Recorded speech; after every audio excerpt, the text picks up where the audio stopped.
नमस्कार, स्वागत है आपका। मैं हूं आपके साथ अभितोष सिंह और शुरुआत करेंगे केंद्र सरकार के एक बयान पर मचे सियासी घमासान से जुड़ी खबर के साथ। केंद्र सरकार ने राज्यसभा में कहा कि ऑक्सीजन की कमी की वजह से किसी की भी जान नहीं गई। राज्यसभा में लिखित जवाब देते हुए सरकार की ओर से कहा गया है कि राज्यों ने उन्हें ऐसी कोई जानकारी नहीं दी जिसमें यह दर्ज हो कि ऑक्सीजन की कमी की वजह से किसी की मौत हुई हो। केंद्र के इस बयान पर देश में सियासी घमासान मचा हुआ है। तमाम विपक्ष जो है वो सरकार पर हमलावर हैं। तमाम पार्टियां, कांग्रेस के नेता राहुल गांधी और प्रियंका गांधी से लेकर आम आदमी पार्टी समेत तमाम विपक्षी दलों ने सरकार के इस जवाब पर जोरदार तरीके से हमला बोला है।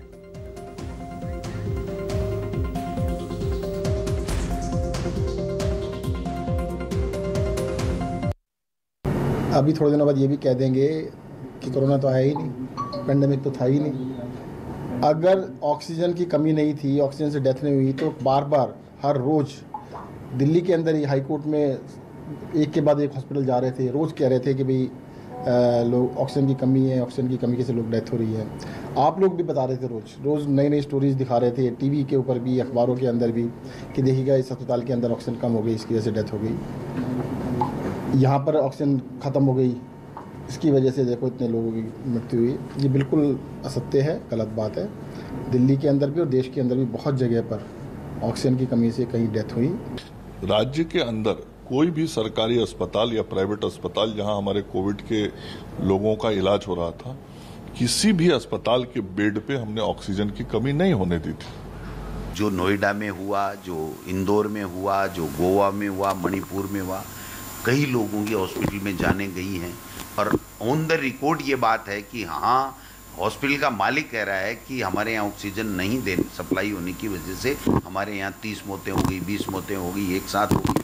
तो मैं समझता हूँ कि ये मोदी सरकार पूरी तरह विफल रही है। हमने पूर्व में भी दी है कि ऑक्सीजन की कमी के कारण मृत्यु नहीं हुई है। मृत्यु के अनेक कारण थे, जो ज़्यादा कोई लेट आया है, जिनका इन्फेक्शन इतना ज़्यादा बढ़ गया है, डॉक्टरों ने पर्याप्त लाख कोशिश की है, सारी दवाइयाँ दी हैं, उसके बाद भी जिनको कोई को कोमॉर्बिडिटी थी, किसी जिसका इम्यूनिटी कम थी, उन लोगों को लाख कोशिशों के पास हम नहीं बचा पाए।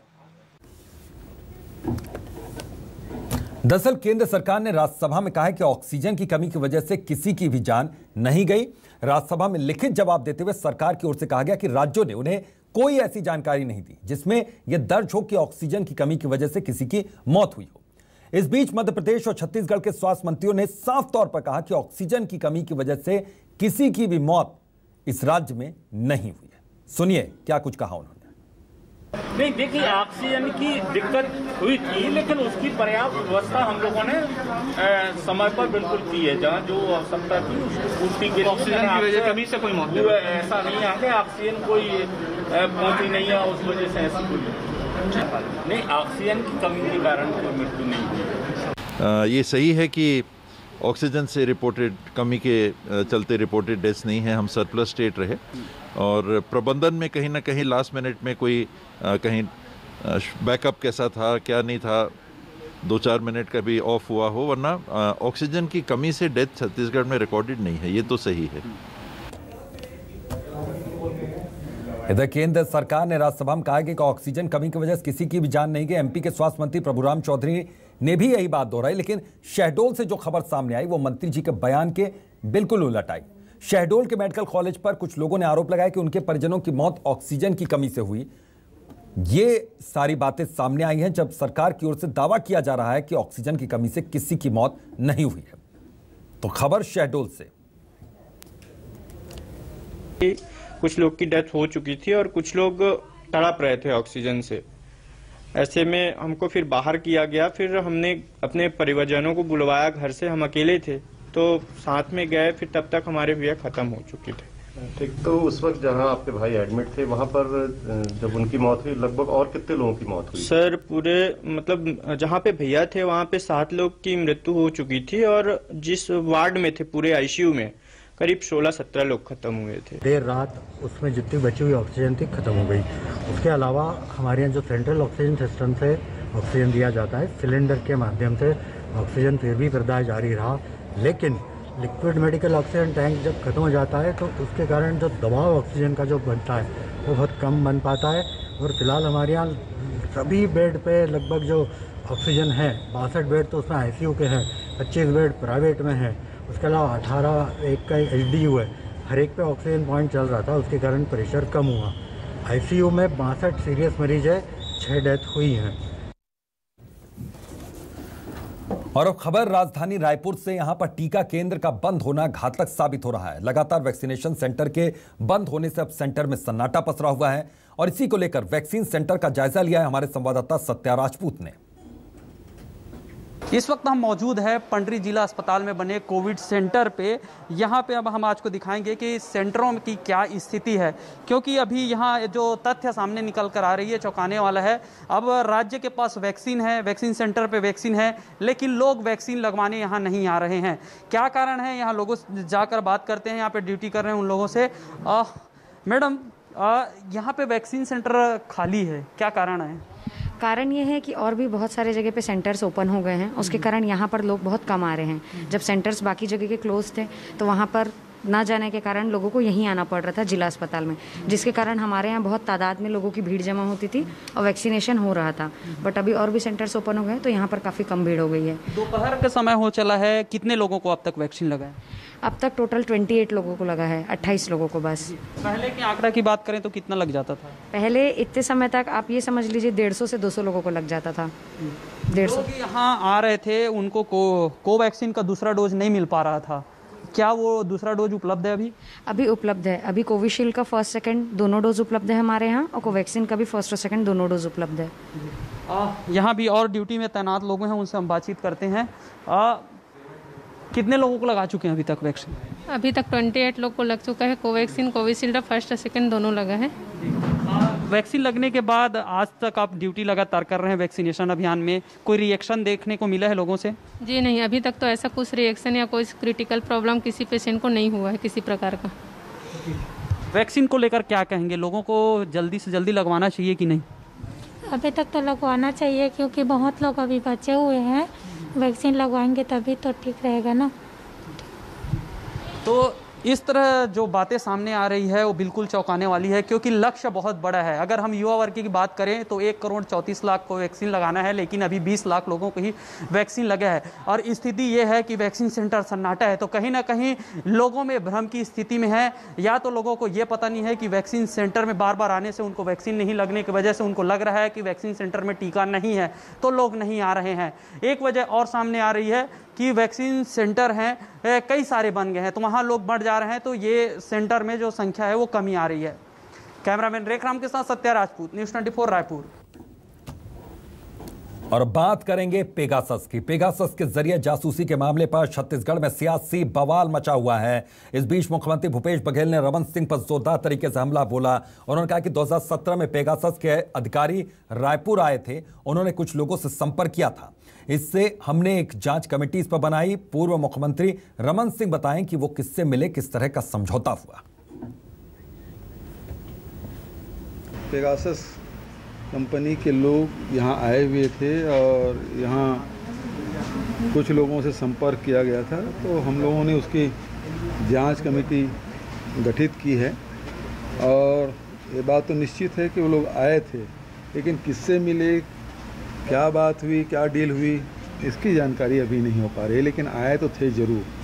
तो इसको रमन सिंह जी को बताना चाहिए कि कौन है, किससे मिले, क्या डील हुई, इसके बारे में उनको बताना चाहिए। भारतीय जनता पार्टी को ये बताना चाहिए कि उन्होंने, क्योंकि वो कह रहे हैं कि हम केवल सरकार को ही सेवाएं देते हैं, तो भारत सरकार को बताना चाहिए उन्होंने सेवाएं उनसे डील हुई कि नहीं हुई, और डील हुई तो कितने की हुई, किससे हुई, कितने दिनों तक के लिए हुआ, और क्या क्या किया। मंत्रियों की जासूसी करा रहे हैं, विपक्ष के नेताओं की जासूसी करा रहे हैं, पत्रकारों सबसे ज़्यादा डरते हैं, उनको सबसे ज़्यादा पत्रकारों का जासूसी करवाया, जो एक्टिविस्ट हैं उनके जासूसी कराया, अन्य लोगों की जासूसी कराया। आखिर उद्देश्य क्या था जासूसी कराने का? ये तो पूरे देश को जानने का हक है कि आखिर उनसे डील हुई कि नहीं हुई, और हुई तो क्या हुई।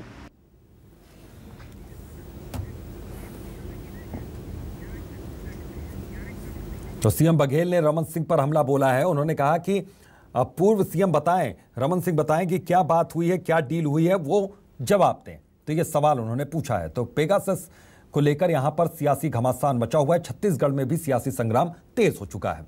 उधर फोन हैकिंग मामले पर छत्तीसगढ़ में सियासत लगातार जारी है। कांग्रेस के आरोपों पर बीजेपी ने पलटवार कर दिया। बीजेपी विधायक ब्रजमोहन अग्रवाल ने कहा कि अगर कांग्रेस के पास सबूत हैं तो वो सामने लेकर आए। छत्तीसगढ़ में एनएसओ कंपनी के लोग 2017 में आए थे। न केवल वे लोग छत्तीसगढ़ आए थे, बल्कि छत्तीसगढ़ में उनकी यहाँ के पुलिस प्रशासन के अधिकारियों के साथ बैठक भी हुई थी। राज्य सरकार के द्वारा 10 नवंबर 2019 को संडे गार्जियन में यह समाचार छपने के बाद मुख्यमंत्री भूपेश बघेल जी के द्वारा राज्य में एक समिति गठित की गई। इस समिति ने जांच की। जब सरकार बनी थी कांग्रेस की, उस समय मीडिया में इस आशय की खबरें आई थी, हम सब ने पढ़ा, आप लोगों ने भी पढ़ा कि चिप्स और दीगर सरकारी कार्यालयों से एक गाड़ी कागज लाकर शंकर नगर बीटीआई मैदान में जलाए गए थे। ये सब मामले हमारी देश को और देश की सरकार को अस्थिर करने के लिए, और इसका समय भी कि जब देश की पार्लियामेंट शुरू होने वाली है, तो ये कहीं न कहीं षड्यंत्रों का हिस्सा है। और खाली हवाई कोई इसका प्रमाणित अभी तक कोई बात सामने नहीं आई है। तो मुझे लगता है कि ये केंद्र का मामला है, और केंद्र की कांग्रेस पार्टी देखेगी। जो छत्तीसगढ़ की कांग्रेस पार्टी है या सरकार है, अगर उसके पास में कुछ सबूत हैं तो उपलब्ध कराना चाहिए। इधर मध्य प्रदेश के पूर्व मुख्यमंत्री और कांग्रेस पार्टी के दिग्गज नेता कमलनाथ ने पेगासस के मुद्दे को लेकर केंद्र सरकार पर निशाना साधा। उन्होंने कहा कि अगले 15 दिनों तक पेगासस का मुद्दा और उछाला जाएगा। कमलनाथ ने कहा कि पेगासस मुद्दे को छिपाने की कोशिश की गई, जो प्रतिबंधित फाइलों के जरिए खुद बाहर आ गए। कमलनाथ ने प्रधानमंत्री नरेंद्र मोदी के इजराइल दौरे पर भी निशाना साधा और कहा कि प्रधानमंत्री जुलाई 2017 में इजराइल गए थे। नेताओं और पत्रकारों की जासूसी 2017 से 2018 के बीच शुरू। कमलनाथ ने कहा कि मेरी मांग है कि केंद्र सरकार सुप्रीम कोर्ट में हलफनामा दे कि उन्होंने ऐसा कोई सॉफ्टवेयर नहीं खरीदा। तो ये राष्ट्रीय सुरक्षा के लिए खरीदा गया था या मोदी जी के सुरक्षा के लिए खरीदा गया था? क्या राष्ट्रीय सुरक्षा माने मोदी सुरक्षा? सबसे बड़े अखबारों को विश्व में दिए, वॉशिंगटन पोस्ट को दिया, इन्होंने गार्डियन को दिया, उन्होंने पहले उजागर किया।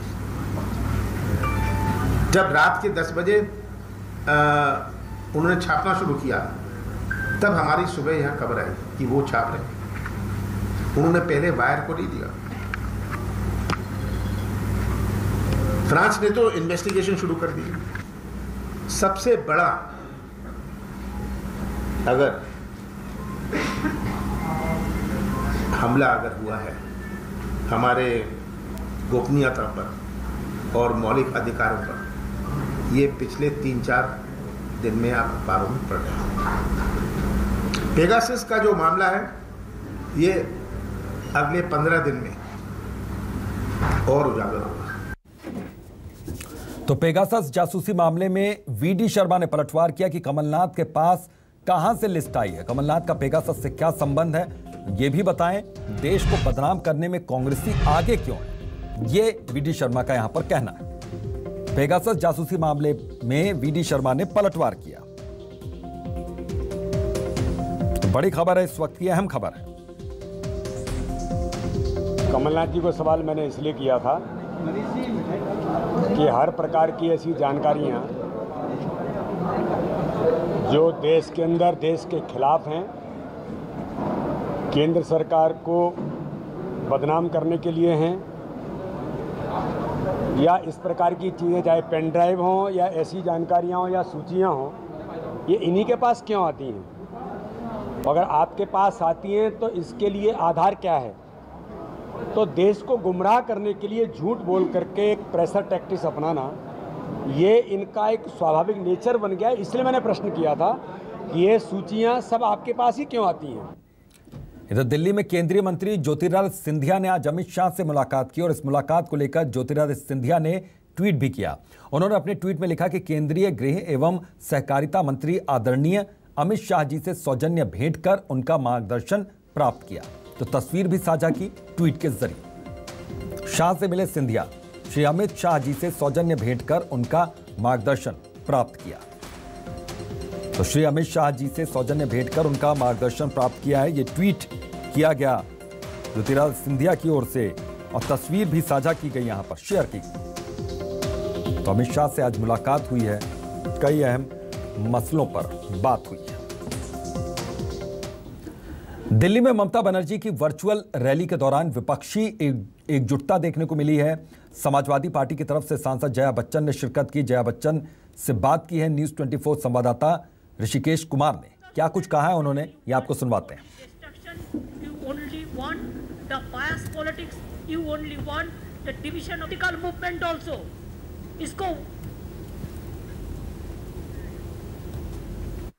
हमारे साथ सपा शासन जया बच्चन जी हैं।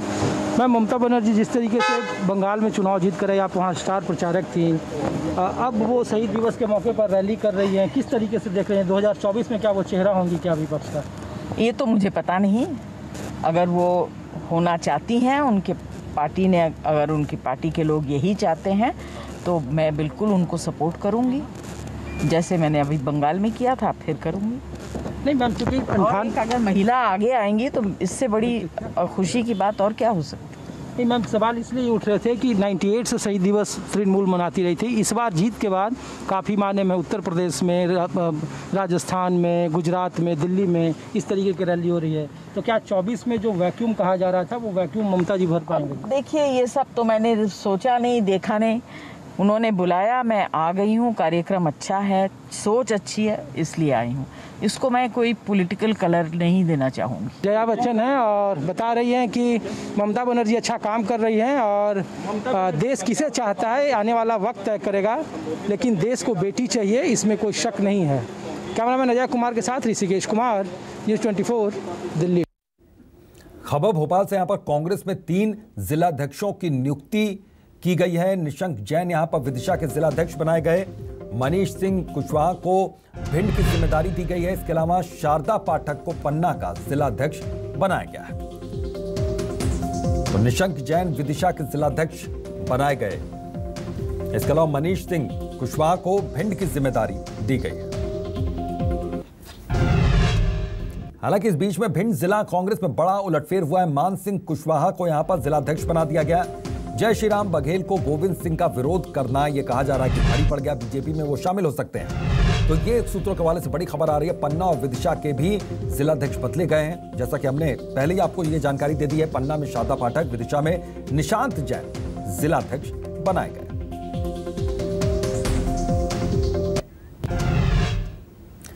पढ़ेगा इंडिया तभी तो बढ़ेगा इंडिया, लेकिन बस्तर संभाग में होने वाली ऑनलाइन क्लासेस ने डिजिटल इंडिया की पोल खोलकर रख दी। यहां बच्चों की पढ़ाई नेटवर्क की बाट जोहती रहती है।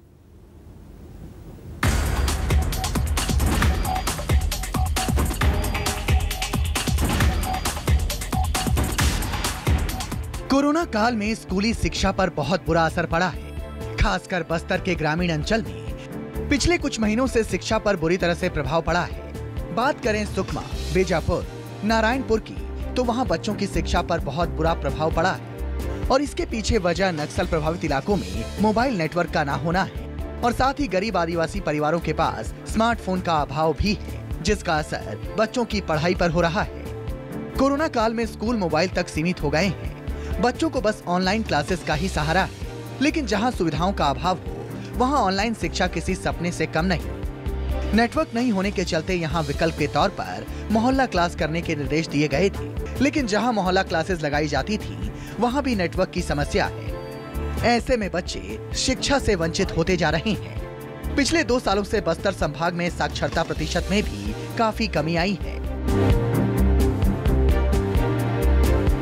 पूरे बस्तर संभाग का साक्षरता प्रतिशत 51.5% है। साथ ही बस्तर संभाग के सुकमा जिले का साक्षरता दर सबसे कम 42% है। बस्तर कलेक्टर का कहना है कि बस्तर जिले के ग्रामीण अंचलों में शिक्षा प्रभावित ना हो, इसके लिए बस्तर में लाउड स्पीकर से शिक्षा की शुरुआत की गई थी और अभी भी अधिकतर ग्रामीण अंचलों में लाउड स्पीकर के माध्यम से बच्चों को शिक्षा दी जा रही है।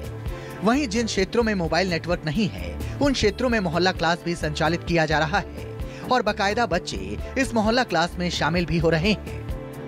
विशेष रूप से जो पर्यटक स्थल हैं वहाँ पर हमने विशेष टीम गठित की है जिनके द्वारा लोगों का टेस्टिंग किया जा रहा है, सैंपल लिया जा रहा है और एंटीजन के साथ साथ RT-PCR टेस्ट भी हो रहे हैं। यदि कुछ लोग वहाँ पर पॉजिटिव आते हैं तो तत्काल एम्बुलेंस के माध्यम से हम उनको उनकी देखते हुए मेडिकल कंडीशन उनको जो भी युक्त स्थान होगा वहाँ पर हम शिफ्ट करेंगे, जो भी अस्पताल होगा वहाँ शिफ्ट करेंगे और उनके पूरी देखभाल का भी हम व्यवस्था करेंगे। कोरोना से बचते हुए पढ़ाई करने का एक ही जरिया है और वह है ऑनलाइन क्लासेस।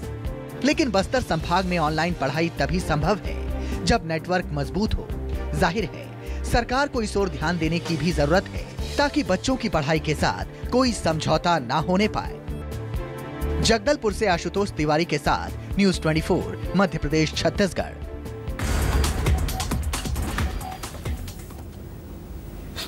तो बच्चों की परेशानी का आपको अंदाजा लग ही गया होगा। बहरहाल अभी के लिए इतना ही। देखते रहिए न्यूज़ 24 मध्य प्रदेश छत्तीसगढ़।